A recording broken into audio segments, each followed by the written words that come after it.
Hello there. I'm Han Solo, Captain of the Millennium Falcon. This is my co-pilot, Chewbacca. I understand you're needing passage to Alderaan. Alright. So, yeah, I'm a geek. Okay. So you got me with that one. I got a new hat, and the hat cost me some money. Cost me some money to get my hat. But it's a nice hat, and it does pretty cool stuff. So this is the big reveal. The big reveal that I'm sure everybody's been waiting for. And the fact that the RV was down in North Carolina for a while. I'm in Maryland. And I had some work done at a great place called Eco-Ethics Solar. There's some of their information. So what did I do? Well, besides that,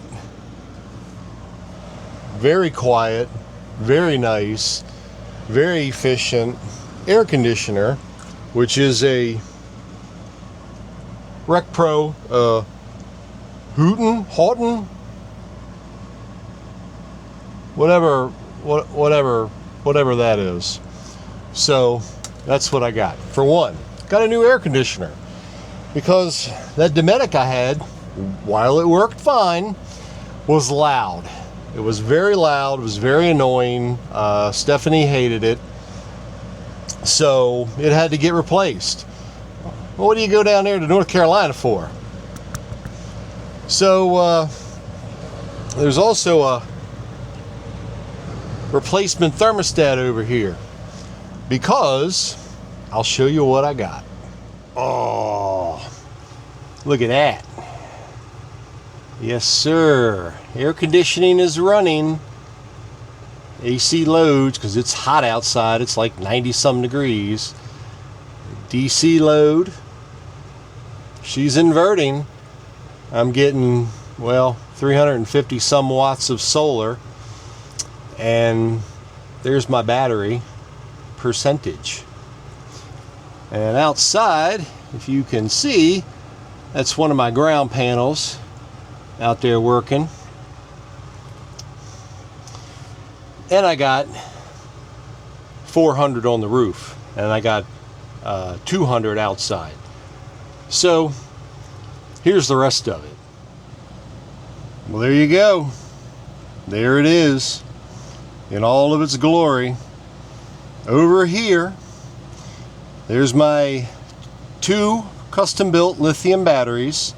That is 630 amp hours. There is the Victron Links distributor. All the fuses and distribution bar. This thing right here, that's part of the battery protection system.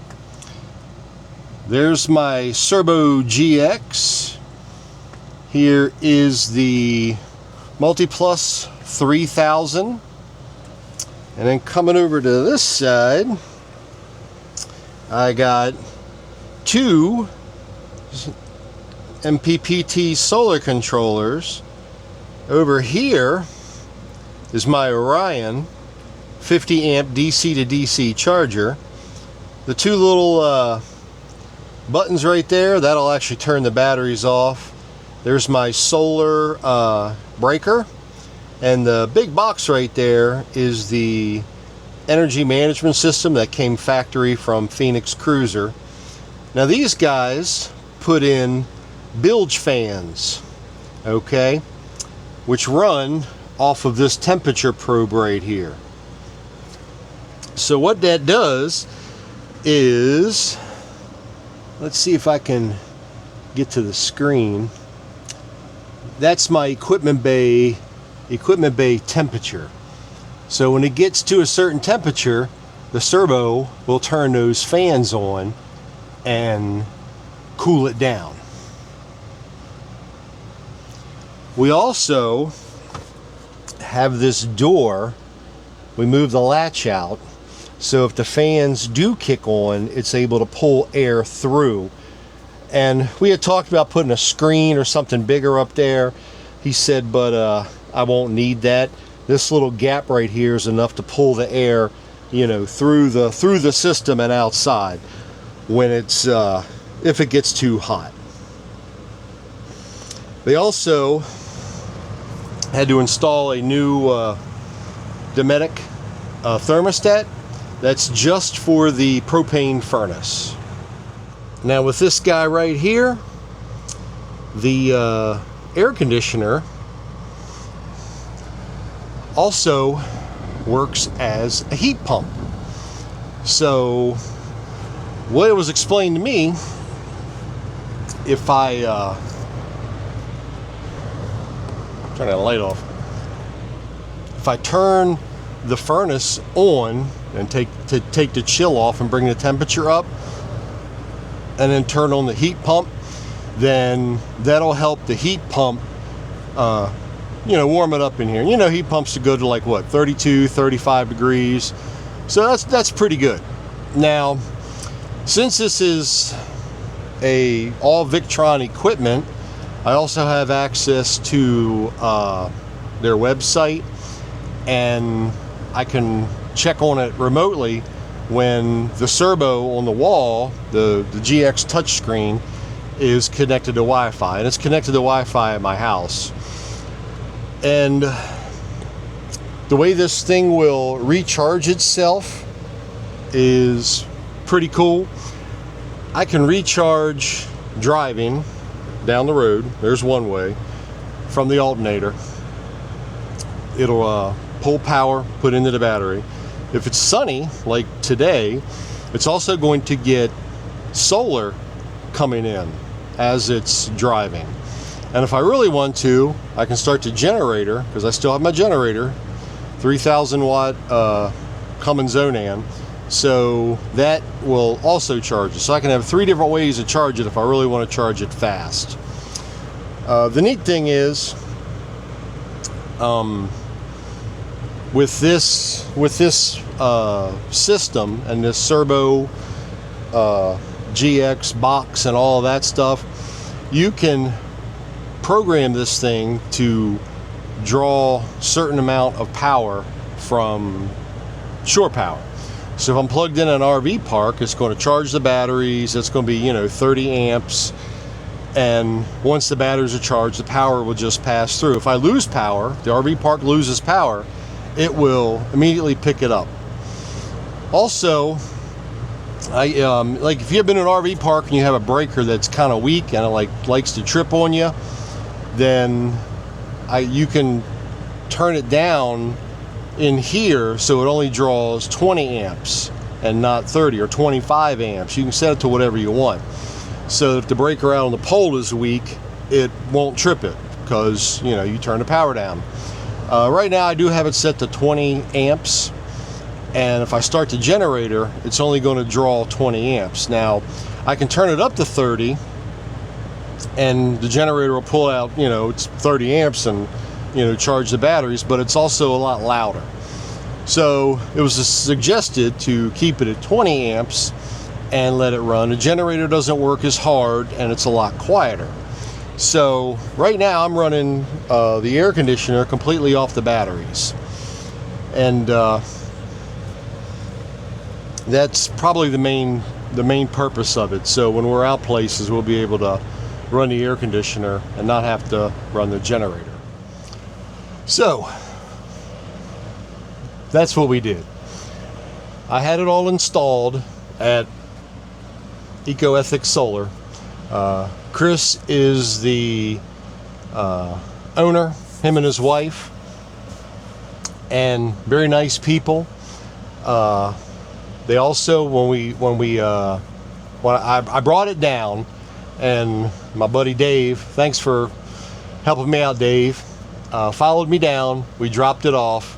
Talking to Chris, they're a smaller company, but they really pride themselves on quality of work and making sure everything is right before you leave. They like to have things for days afterwards to torture test it, which is exactly what they did. They had it for with my work schedule, and I picked up some overtime because, you know, this wasn't cheap.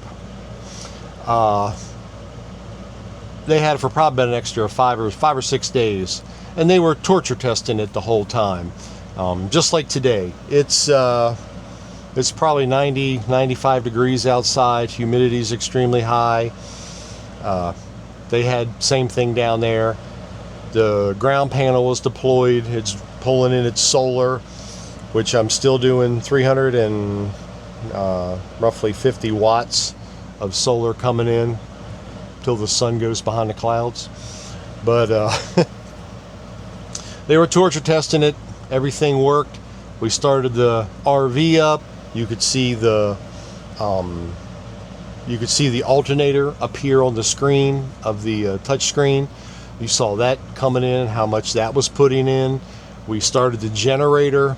Generator kicked in, started putting power. It's called, that's grid power. That was kicking in. They plugged it into a shoreline. That kicked in. You know, everything's working great. They tried the furnace. Furnace works great. That's just real, you know, the old thermostat I had, if you remember, if you look back at my other videos, the micro air, which is a nice thermostat, this just does the furnace now. So with that said, what the one thing we have found with this is you gotta cool the RV down, which is where the compressor really, you know, gets working. This does have a soft start, so it is a slower ramp up, which is really nice. It's more efficient, and it's a whole lot quieter than that older Dometic I had.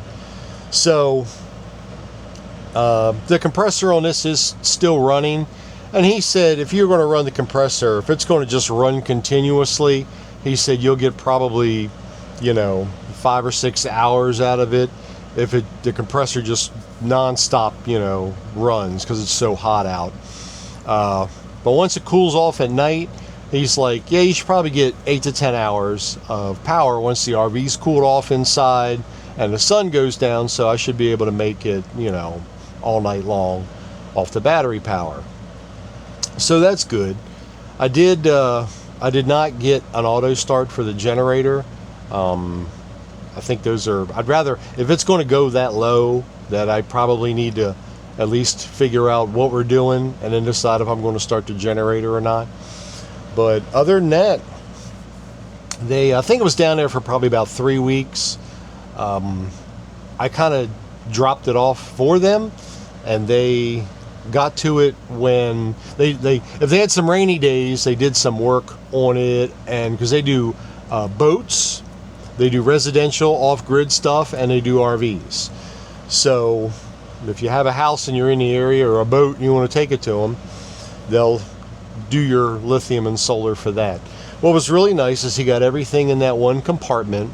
My battery tray outside is now empty. There's nothing in it. And my wife was right. She's like, you should have just took it down there from Jump Street and had him do it. And I'm like, yeah, I probably should have. They did use my old batteries for another project, which the batteries were only a year old, and they were fine. There was nothing wrong with them. I bought them brand new. You know, if you saw that video, you know how I bought them from that other guy who, you know, got them by luck. So they gave me a credit for that. The old air conditioner has already been sold, and I sold the old inverter. So yeah, I've recouped a little bit of money. Nowhere near what I spent, but you know, you got to pay to play. So this something like this kind of a setup, it's not for everybody. Not everybody needs this. If you're just going out on weekends, or you're not going to go full time or something, or you're not, you know, going to be going off grid a lot, you don't need a setup like this. If we were just traveling the way we've been traveling for the last couple of years, I would not have spent this kind of money. I would have replaced the air conditioner because that Dometic was loud, but I would not have spent the money because it just isn't needed, because everything we had worked for what we needed. It would run everything but the air conditioner. So, you know, it did everything we needed it to do, because when we went to the Overland Expo and we went to some of the other trips that we've gone on, just, you know, didn't need the air conditioner. It did everything we needed it to do. But other than that, I think pretty much at this point, you know, with the sun and the generator, I mean, we're going to have, you know, unlimited power.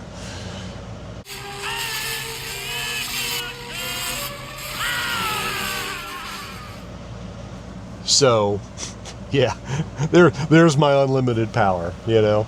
I don't have Emperor Palpatine kind of unlimited power, but yeah. So, if anybody has any questions, drop them in the comments below. If anybody's going to tell me how stupid I am for spending that kind of money. And no, I didn't give you an exact price, because there's a lot of variables that people will say. Looking at this system, there's no way I could have put that in. I mean, I could have like put it in, but I could not have programmed it.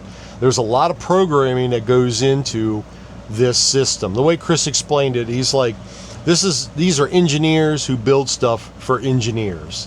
And I am not an engineer. My electricity comes out of a LifePak 15, you know, because we don't have LifePak 35s yet. But anyhow, yeah, if you know what a LifePak is, you know, the beep, pow, you know, reading that, yeah. So that's about as much electricity as I understand. But there's no way I could have put this in, and they are a licensed Victron installer. They give me tech support, you know, if something goes wrong. They're also, if you on their website, how I can log into it, and I can show you that. They are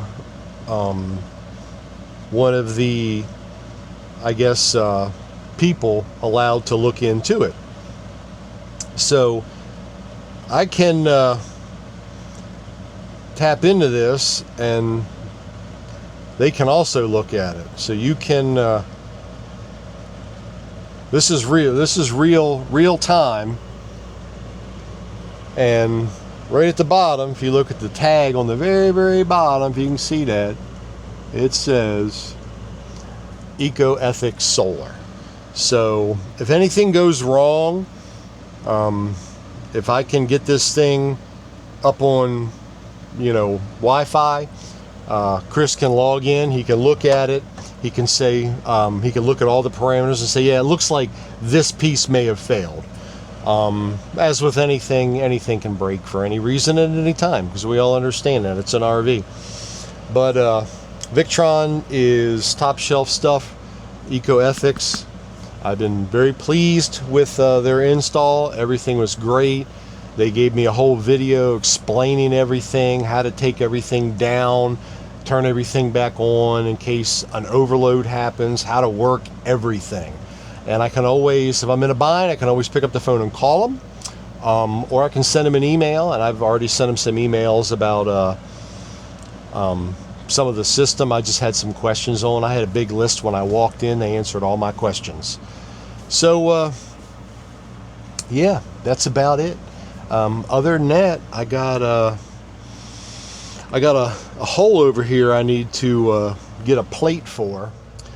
That's where the power was for the old inverter, so that's missing. I'm just going to get a piece of plexiglass and make a plate for that. And of course I still have battery, a little bit in the black tank, my LPG. So, beep, a little bit in the black tank. So yeah, that's about it. So hopefully we're going to get some more use out of this before we leave. I have one more really big project to get done. I'm going to have to go out to Virginia for that one. That's going to be probably not quite as expensive as this one, but it's going to be expensive. But yeah, other than that, it's Travis, the Salty Medic. Thanks for watching, and that is my Victron system. Mercedes.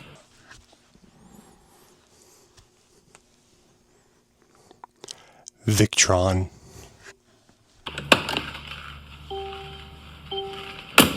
Mercedes. Victron.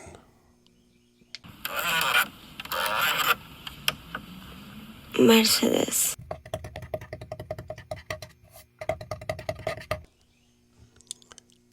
Victron.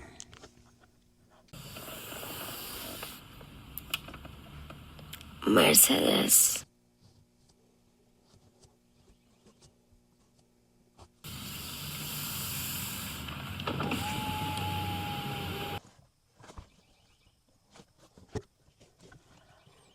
Victron.